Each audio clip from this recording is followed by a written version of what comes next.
Hey guys, got another video for you, or the first one from, when I said I was back. I know it's been about a week and a half now, so you're probably saying, oh yeah, sure, he was back, yeah. But no, this is the video. I was gonna talk about, my experience with the Elden Ring network test. I got into play Nightreign a little bit a couple weeks ago, and, would have been better maybe if I made the video right after the test, but you know what? That's just not what happened.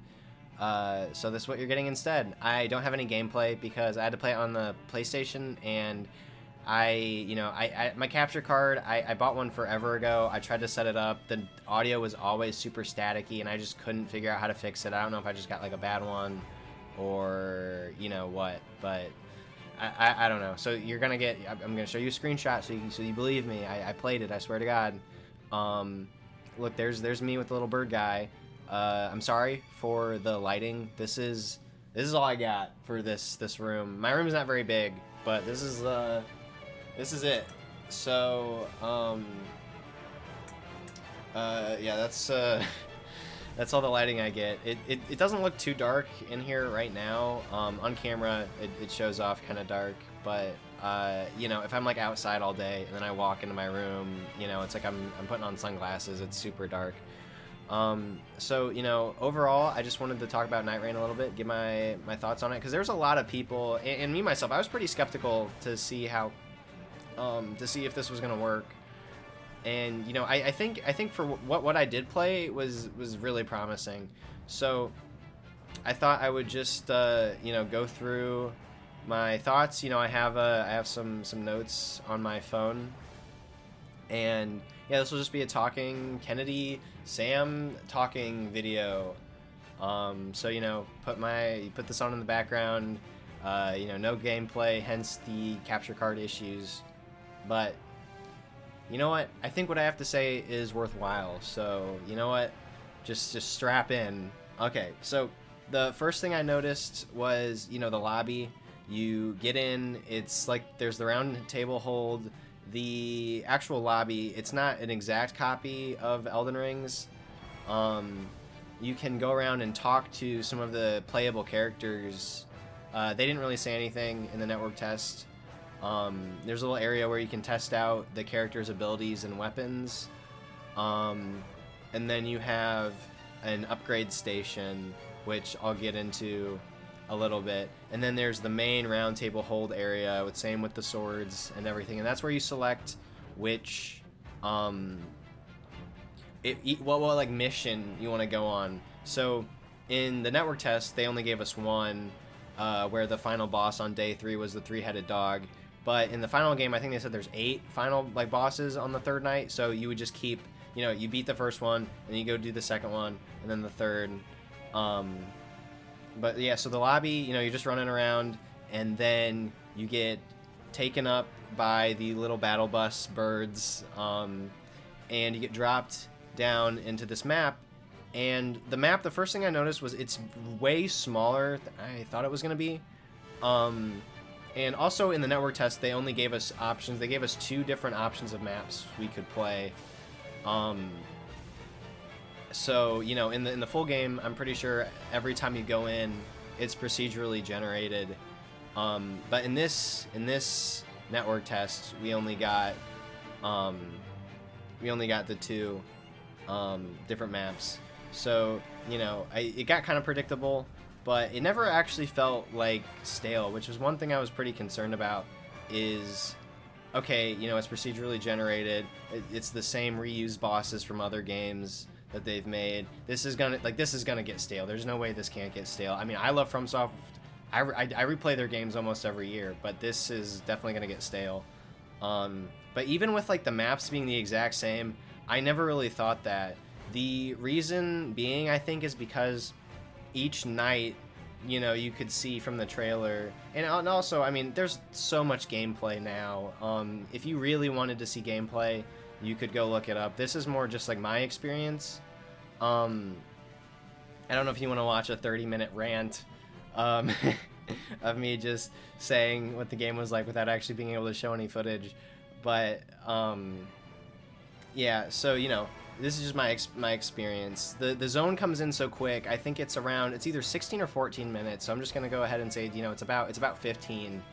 I did time it, but I forgot to write down what it is. But so the first night you drop down with the little hawks, and you have all these different areas your team can run to. You can branch off if you want. There's camps that you can clear, and you get new weapons. You get runes for killing enemies. There's one main big I don't want to say legacy dungeon like Elden Ring. It's much smaller than legacy dungeons, but there's one bigger dungeon in the map, and then there's the smaller ones that you can find. There's churches, which are very important because the churches, there was 3 in the maps that we played.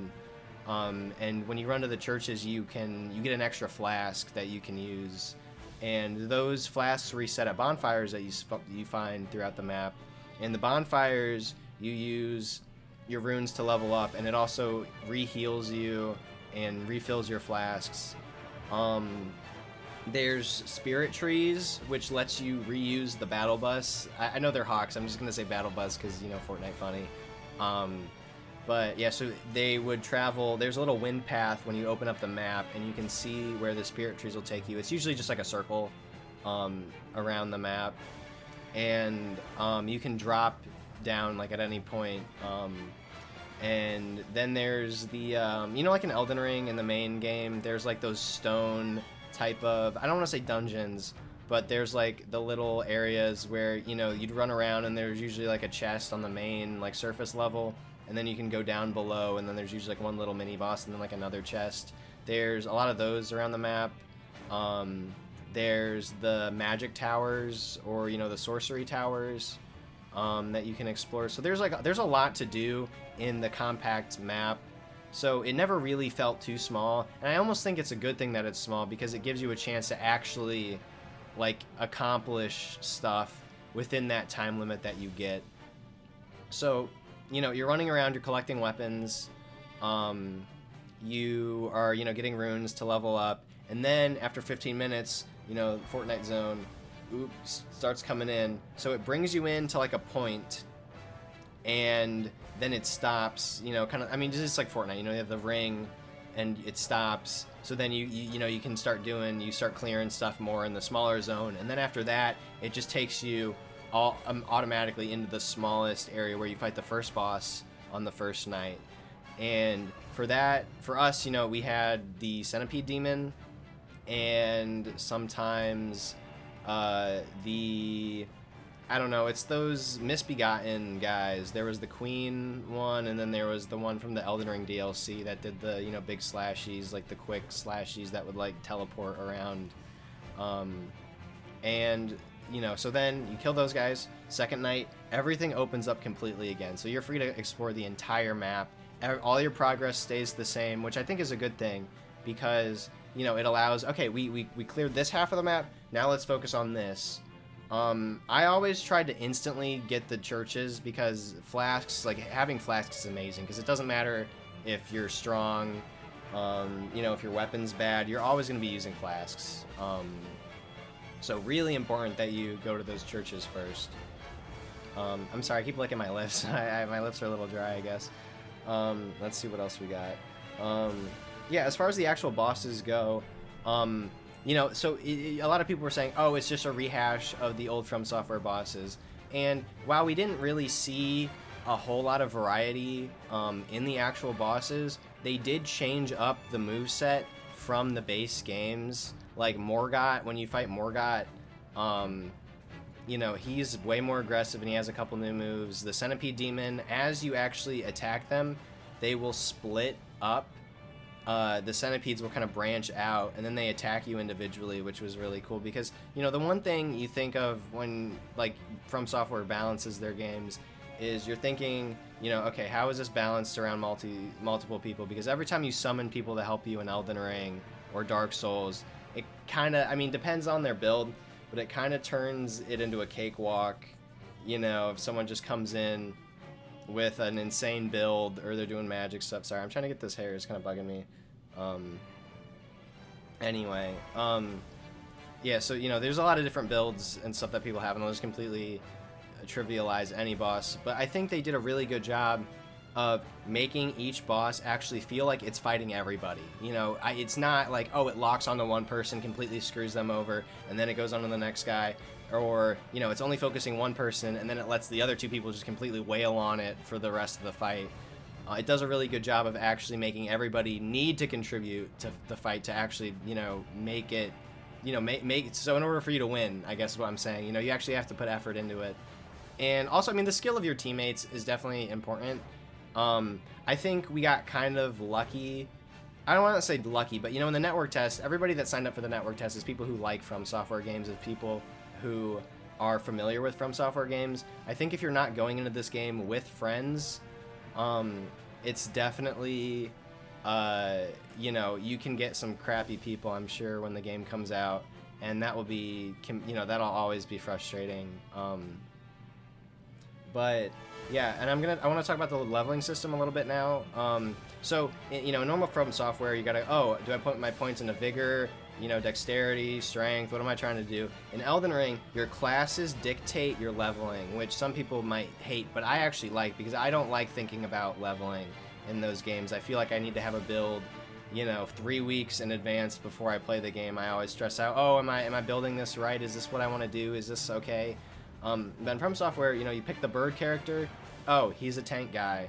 I'm gonna, when you go to level up, it puts a lot of points into health, a lot of points into strength, and then you go pick the more nimble Bloodborne type, like, dexterity class, and, they don't really have as much points into health, but they have a lot in, like, their movement and, just stuff like that. So they do a great job of, because when the zone's coming in, and when you only have 15 minutes per, like, day, you don't want to think about what you're trying to level up. You're just trying to, okay, bonfire, go, I'm leveling. Okay, back to the camps, I'm clearing these camps. Okay, now I'm going, we're doing the legacy dungeon. Okay, now we're gonna fight this dragon. Oh yeah, there's sometimes there's, like, the world dragons, like in Elden Ring. Oh yeah. Okay, so there's also, like, I don't want to say, like, events, but one time I put like 7 hours in, and this only happened one time, but we were fighting this dragon, and then Morgott just out of nowhere comes down. He says something, I don't remember what his line is, but, it's like, oh, I'm gonna screw you guys over, and then he starts fighting you. So then my whole team had to be like, okay, guys, I know this dragon's, like, breathing fire on our asses right now, but we need to focus on Morgott. And then so we gotta, we kill Morgott, and then we're like, oh yeah, the dragon. Okay, so we go back to the dragon. So there's things that can make the game more chaotic. There's, like, a little black hole thing that spawns on the map sometimes, and it's a bunch of ants, and then if you, like, kill all of the Elden Ring ants, it gives you, like, a permanent, like, health buff. And then, and then the other thing about the map, things you can find are, there's mines, which honestly, I've only went into them once, and I never cleared them, because they really don't give you any reason to want to, because when you're running around the map, you're finding weapons, and, there's different rarity weapons, just like, Fortnite, or some other, PUBG, other games. Well, actually, not PUBG. I don't know why I said PUBG, but, like, there's the different colors. I guess Destiny. I don't know. So, why would I go to the mine to get, like, stones to upgrade my weapon when I'm just gonna find a better one anyway? It's such a waste of my time. But there are mines. There's flowers that you can find on the ground that completely heal you. There's flowers that let you refill your mana. There's little golden trees that improve your rune collection. And then there's, and then so your inventory. Your inventory, there was 6 weapon slots, 2 talisman slots, and 4 inventory slots. You can find, just like in Elden Ring, there's buffs that you can find, improves your strength for amount of time, increases stamina recovery, but you only have 4 inventory slots, so that makes it you really have to make sure what you're carrying is good, because Everjails in the game too. There's also Everjails, but you need a stone key to unlock them to fight the boss, and the boss would give you, like, runes, a lot of runes and stuff, but the problem is if you want to have a stone key to go to the Everjail, that takes up an inventory slot. Same with those upgrade stones, which is another reason, like, okay, so I have to go to the mine. That takes up a bunch of time to get a stone to upgrade my blue weapon to purple when I'm already going to find a purple weapon anyway. And then on top of that, it takes up an inventory slot. You know, like, that just seems, that's way too much commitment for not a lot of payoff. But yeah, it's just sorry, I kind of lost my train of thought. Let me see what I'm doing. Zone closing, bus driver, days, classes. Okay, yeah, we can talk about classes. So there's 4 playable classes in the network test. I think there's going to be 8, more than 4. And you know, at first I kind of felt like the balancing was a little off, but when I actually got time to play with each character, I think they did an amazing job making not only each character feel unique, but also each of their skills are useful in any circumstances. So like you have the one character who has a grappling hook, and he can traverse the map really quick because you can just grapple on the ground and you fly like 20 feet. But also it's good for enemies because if you shoot it at a weak guy, it'll pull the weak guy towards you, and then if you shoot it at a boss or a big guy, it'll pull you towards the boss. And then his ultimate is this massive flame charge that he like pulls up and he like slams down, and it stuns a bunch of, it does a lot of damage, and it also kind of stuns the things you shoot it with. And so like that's, you know, at first I was like, oh, it's just like the traversal guy, like when would I want to use this? But then I was like, oh no, this like ultimate is actually really strong, and he has a lot of different mobility with this grappling hook that you could, you know, there's a lot of combinations that you can use for this. And then, you know, the hawk guy that I showed you in the picture was, you know, he's like the tank. He's got the big shield. His whole thing is he can really hunker down. He has a knock-up thing that like lifts up weak enemies, so you can get a lot of, you can have like your friends can get a lot of free hits in. And then his ultimate is he flies into the air and he does this like kamikaze dive bomb slam that does a bunch of like AoE damage. It's not a lot. Well, the damage is not a lot, but it's a very big range, and also that's good for helping your friends up, which is another concept I just realized I completely forgot to talk about. So, you know, in From Software games, you die, game over, you died, you know, you got to restart at the bonfire. In this game, if you get downed, your friends can get you back up. How do they do that? By beating the shit out of you. That's right, you have to run up to somebody and you start smacking them with your weapons. You know, it's kind of like a fun thing. It's good like that there's like weapons, you know, there's bows, like that's when a bow would be good. That's when using like a sorcery, like a, you know, a spell would be good because it's ranged, so you can get them up without actually being right on them. But if they don't get up on just the normal mode before you're fighting the bosses, like at the end of the night, you get 3 like revives, and every time you die, it like the amount of hits you have to take is longer each time, so you have to take more hit. Like the second time, you know, you're taking 2 times as many hits. The third time you die, you're taking 3 times as many hits. And then actually I lied, I think you can just keep dying, but it stays at 3 when you're not fighting a boss. And I'm talking about the night bosses, not the little mini bosses when you're like going through the dungeons. So, you know, it's a good concept. Every time you die, your friends don't get you up. When you come back to life, you lose a level, which is a lot in this game. The highest I made it was level, I think, 14. So, you know, you don't have a lot of time. But, you know, level 14, like, the leveling is, like, you start out insanely weak. Like, I'm talking, like, you get health like this. You get, like, this much health at the start. It's kind of crazy. But when you level up, you can really, like, it's not like From Software where you need like 50 strength, you know.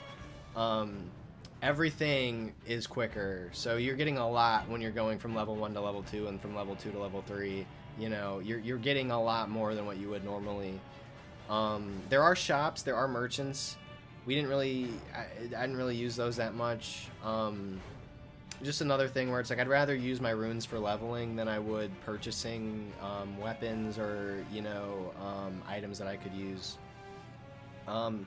Speaking of weapons, I didn't know that this was how it works. I hope they make this a little more like, you know, I hope they like explain this a little bit better in the full game.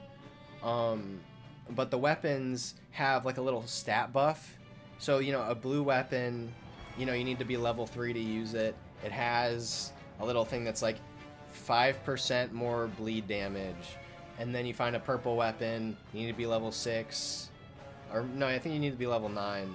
And then you, that perk is like 15% better guard blocking. And I thought it only applied when you have the weapon equipped, but it actually applies if the weapon's in your inventory at all. So if you want to fill up your item slots, because for me, I was always like, well, I'm not going to use this weapon, I'm just going to drop it. But you actually want to keep it just for that little stat buff that comes with the weapon, which I completely didn't realize. And then you also have talisman buffs, which you find by attacking those little like Erd Tree beetle guys. You'll hear them on the map. They won't always appear. Like, they don't appear on the map when you look at it unless you go to one of the locations, which is, another like dungeon that'll have a map, and then it like expands the amount of information on your map when you open it. So there's a lot, there's just like, I'm kind of talking a lot, but I hope I'm explaining things, well enough. You get your map and it shows like locations. It doesn't always show what you're gonna get. There's one area that's like, oh, this is the map one. You go find the map one, and you're like, oh, there's like a beetle here. There's like a beetle there. Oh, there's like a thing. There's like a bush here. Oh, we could go do this. And it wasn't always that useful. Like, we didn't really worry about getting maps that often. Our main go-to was the churches first, and then we just gotta rune up. We gotta rune up. We just gotta go farm runes, go fight, the mini bosses, and then trying to hit up that big legacy dungeon. Usually those are like in the middle of the world. I don't know if that's different when it's like procedurally generated or not. I don't know how they're gonna decide, like, oh, okay, like, it'll be procedurally generated, but we want something here. I don't know how it's gonna work like that, or if you can have the legacy dungeon in the top left corner of the map. But yeah, okay, anyway, to finish talking about the classes, there's a mage, and I think they might be the strongest. I couldn't understand how to use them correctly because I kept running out of mana. But basically, they have a spell, because, in From Software, there's like 9 million different spells that you select from. But in Nightreign, all the spells are tied to staffs that you find by just clearing like dungeons and camps and stuff. So the way they made the mage work is, after you do damage to an enemy, or one of your teammates uses like a specialized attack, like something that does fire damage or something that does bleed damage, they press a button and they like steal that, and there's a 3-tiered like little ability button, and after you get 3 abilities, if that was like a fire attack, a bleed attack, another fire attack, it creates a spell. So you can have a bunch of combinations of these 3 spells. They could all be the same, they could all be different, you could have 2 the same, 1 different, and it would create a new spell, and then that's like their special. But then they also have this other thing where their ultimate like does a spinny thing where it like marks the enemies, and I think you like, I don't know, I think like attacking them gives you like health or like mana, and I think it does like more damage if you attack like the marked people. And then you have the Duchess, which I really liked too. Super nimble. They have like Bloodborne dodges. They have an ability that makes them, their ultimate makes them invisible, and that is anytime in combat. So if you're fighting, if a boss is kicking your ass, you go invisible, they aggro off of you for a certain amount of time. You don't get it for too long, but it's long enough for you to have like downtime to heal and worry about rezzing a teammate. And then their special ability, or like their main ability, that's really quick, is it's like this stopwatch that replays attack damage that's done. So if you do a bunch of damage, you can like double it up by like replaying it, which is really strong. They start out with like the least amount of health ever, and those are like the classes. I think each one is very strong, and I don't think any of them would not be like, oh dude, you're running bird guy, you're such a troll, why are you running bird guy, what the hell, come on. I mean, they can't say that because there's no voice chat, which is like another issue. You can ping things like for everybody on the map to see, but I feel like for a dedicated multiplayer game, we should be able to get a little bit more than just pinging, because it's not the best system. I mean, I'm sure it could get like toxic and stuff, and that wouldn't always be good. But you know, it is for something that's completely supposed to be multiplayer. I feel like it would be nice to have a little bit more than just complete silence and assuming that they're not terrible at the game. I don't know. I like to think of myself as like pretty good. I beat the final boss, I don't know, like at least 7 times, I think, you know, in the network test, and each time it was, you know, I did it once with each character for sure, and you know, each time it was you know, it was a good fight. The other thing with bosses, and I never got to see this in action, but there is a Sekiro parry system where the bosses, they're doing their moves, right? They're like stabbing, they're swinging, they're flying around. They do this move where it's like kind of the same, but there's this dark shadowiness to it. And apparently when they like go in, if you do a back step, like kind of dodge, or just, it might just be a normal dodge, it Sekiro parries them, and your ability meters fill completely up, which is, you know, pretty big because you know, for how strong like they've made the ultimate abilities, you know, like that's something you really want. The only problem is I was never able to see that because for a few reasons. The first being, you know, it's a 3-person versus 1 boss thing, so it's kind of hard to tell which person it's gonna aggro onto. And then the other one is it did those moves so rarely. The one time it was targeted at me, I wasn't able to like get the timing down right because I just needed more time with it. So I wasn't able to experience what that was like. But that's something that's really interesting too. A lot of the movement is very like snappy. I mean, it does feel like Elden Ring, but you know, it does feel a little more streamlined. Like everything, it's like Elden Ring. It's like From Software Light. So, you know, what I would say is to the people that are saying like, oh my god, sorry, I forgot. So I'm gonna talk about the permanent roguelike sort of elements in the game. When a run ends, and that's either if everybody dies when they're fighting the boss, the run's over. You know, you don't get those 3 tries, you're just done. Or, you know, you kill all the bosses, including the final one, and, you know, then you get these little rocks, these little stones, gemstone guys, and then you can go, you know, to the lobby in that upgrade area I was telling you about, and you can attach them to your character, and they'll have things like, you know, +2 strength, +2 whatever, does fire damage after ultimate, does blah blah blah. And some of the stones are tied to specific characters, so like this only works if you're the Wayfinder, or this only works if you're the Duchess. And you're able to like attach them to different characters based on their colors. There's like 3 colors, there's red, green, yellow, Wayfinder or Pathfinder. I don't know, Pathfinder, I don't know, this is Apex. You know, the one guy, the grapple hook guy, let's say, you know, he was like 2 blue slots and a red slot. So if you had a green gem that had like a Wayfinder guy like move, you wouldn't be able to use that. I think in the full game, there'll probably be a way to change the colors of the gems you get. There wasn't in the network test. And then there's that permanent currency you get for selling those stones if you don't want them, and I'm guessing you can buy new ones, or maybe that's what you pay for to like change the colors of other ones. And, you know, there's like stronger gems, there's weaker gems, kind of like the Bloodborne, you know, attachments like to your weapons, like the blood gems. It's kind of like that, where there's like different rarities. But yeah, I'll talk about the final boss for a second. So it was this wolf guy, and the music was so good. I'm playing some of the Nightreign music, just as background noise for this video. And sorry, I got a timer for my laundry. I'm just gonna pause it because I'm gonna be a little bit late. I hope nobody throws my clothes on the floor. The music is just so good. They've always done such a good job. I mean, From Software game is a music company just as much as they are a game company. You know, it's really good. The boss music, the lobby music. I'm playing that in the video as background noise. But you know, so it's this wolf, this 3-headed wolf.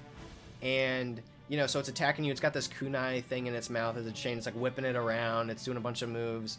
And so you're all fighting this one thing as a group. And it's doing a lot of AoE attacks, you know, to make it fair because, like I said, you know, they did a good job not making it feel like it's a 1v, you know, one and then two people wail on it, or, you know, it really screws over one person and then just moves down and knocks everybody out. So a lot of AoE damage, and then it splits. Its 3 heads split into 3 separate wolves, and then they all go after like a separate person, and so they're all doing their own thing, and then they come back together to form the big wolf, and then it starts attacking again. It's just a really cool fight, and the music, it kind of did that thing I felt like almost with like the Divine Beast line, where like the music almost kind of synced up with when they like combined, it would like play a little part, unless I just got like lucky with the way the boss did movesets with the music. But like it felt so perfect. It was a really good fight. And you know, the music was great. The visuals, I mean, you know, a lot of the assets are just reused assets, but what's new is it was so pretty. I'll put up a screenshot now that I took. Well, it's not a screenshot, actually. It's a picture of me taking it with my monitor because, you know, I'm on PlayStation, and you can take screenshots on PlayStation, but I don't think it I don't think it let you record like the network test on the PlayStation directly, so I don't know if you can do screenshots or not.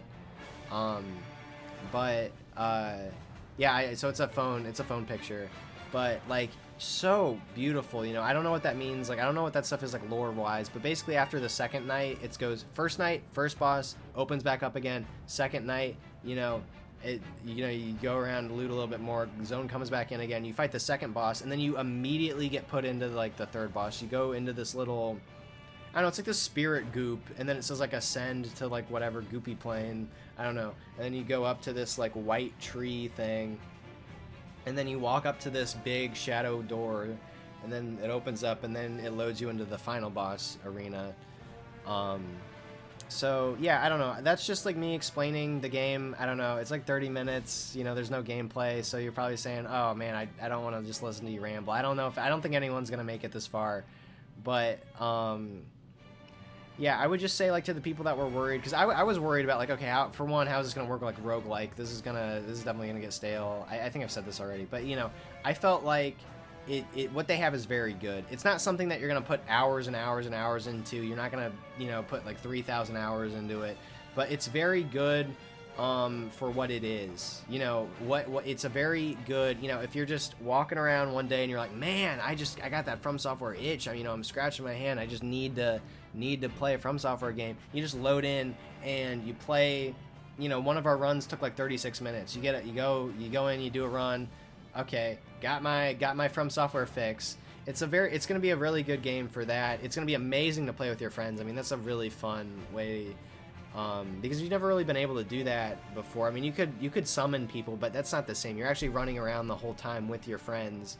Do you have 2 friends that would play this game? That's honestly probably the most difficult part, if I'm being honest, is finding people to play it with.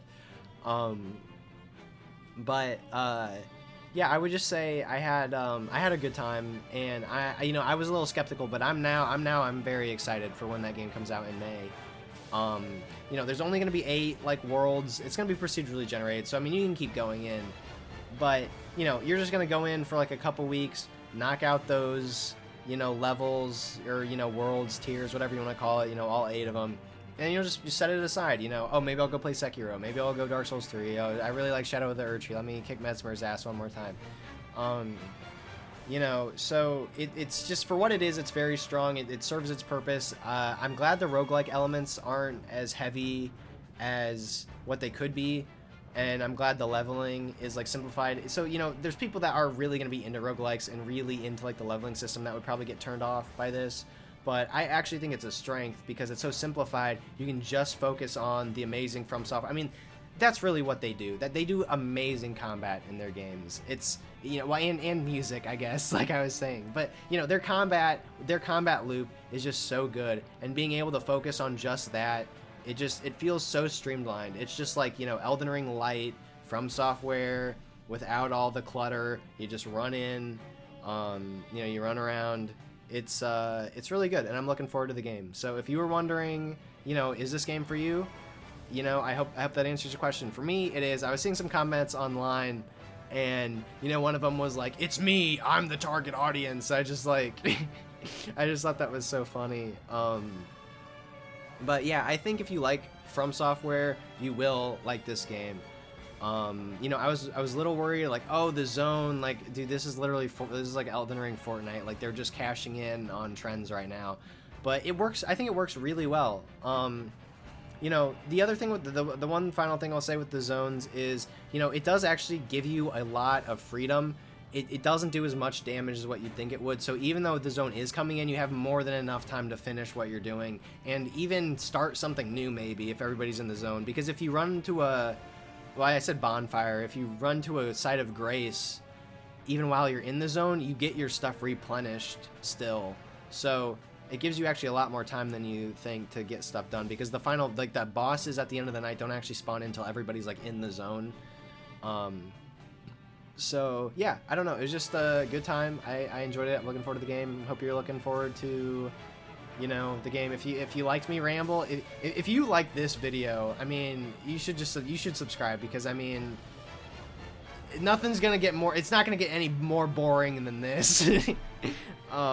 You know, just listen to me ramble like a demented man. But yeah, so that was it. Hope you guys have a good day. This was gone, you know, this has gone on long enough. So anyway, see ya. Bye.